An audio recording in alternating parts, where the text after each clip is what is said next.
Number 16. Korah, son of Izhar and son of Kohath, the son of Levi, the certain Reubenites, Danath and Abiram, sons of Eliab, and one son of Peleth, became insolent and rose up against Moses. With them were 250 Israelite men, well-known community leaders who had been appointed members of the council. They came as a group to oppose Moses and Aaron and said to them, "You have gone too far. The whole community is holy, every one of them, and the Lord is with them. Why then do you set yourselves above the Lord's assembly?" When Moses heard this, he fell face down. Then he said to Korah and all his followers, "In the morning the Lord will show who belongs to him and who is holy. He will have that person come near to him. The man he chooses, he will cause to come near him. You, Korah, and all your followers are to do this. Take censers, and tomorrow put burning coals and incense in them before the Lord. The man the Lord chooses will be the one who is holy. You Levites have gone too far." Moses also said to Korah, "Now listen, you Levites. Isn't it enough for you that the God of Israel has separated you from the rest of the Israelite community and brought you near to himself to do the work at the Lord's tabernacle and to stand before the community and minister to them? He has brought you and all your fellow Levites near himself, but now you are trying to get the priesthood too. It is against the Lord that you and all the followers have banded together. Aaron, who is Aaron, that you should grumble against him?"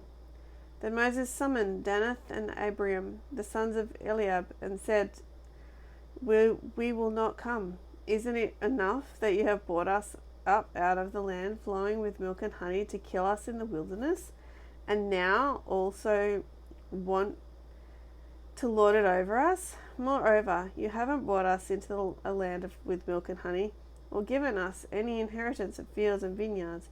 Do you want to treat these men like slaves? No, we will not come." Then Moses became very angry and said to the Lord, "Do not accept their offering. I will not be taken so much as a donkey for them, nor have I wronged any of them." Moses said to Korah, "You and all your followers are to appear before the Lord tomorrow. You and they and Aaron, each man is to take his censer and put incense in it, 250 censers in all, and present it before the Lord. You and Aaron are to present your censers also." So each of them took his censer, put burning coals and incense in it, and stood with Moses and Aaron at the entrance to the tent of meeting.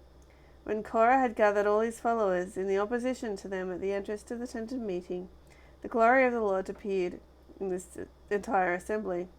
The Lord said to Moses and Aaron, "Separate yourselves from this assembly so I can put an end to them at once."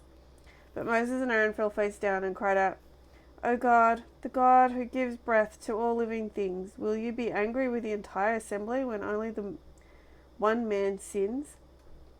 Then the Lord said to Moses, "Say to the assembly, move away from the tents of Korah, Danath and Abiram."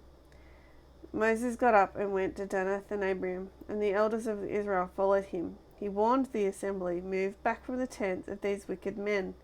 Do not touch anything belonging to them, or you will be swept away because of their sin." So they moved away from the tents of Korah, Danath and Abiram.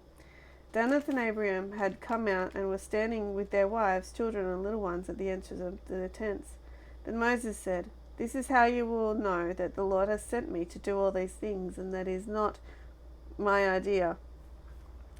If these men die a natural death and suffer the fate of all mankind, then the Lord has not sent me. But if the Lord brings about something totally new, and the earth opens its mouth and swallows them with everything that belongs to them, and they go down alive in the realm of the dead, then you will know that these men have treated the Lord with contempt." As soon as he finished saying this, the ground underneath them split apart, and the earth opened its mouth and swallowed them, and their households, and all these associated with Korah, together with their possessions. They went down alive into the realm of the dead. With everything they owned, the earth closed over them. and they perished and were gone from the community. At their cries, all of the Israelites around them fled, shouting, "The earth is going to swallow us too." And a fire came out from the Lord and consumed all the 250 men who were offering the incense. The Lord said to Moses, "Tell Eleazar, son of Aaron, the priest, to remove the censers from the charred remains and scatter the coals some distance away, for the censers are holy, the censers of the men who sinned at the cost of their lives. Hammer the censers into the sheets to overlay the altar, for they were presented before the Lord and have become holy.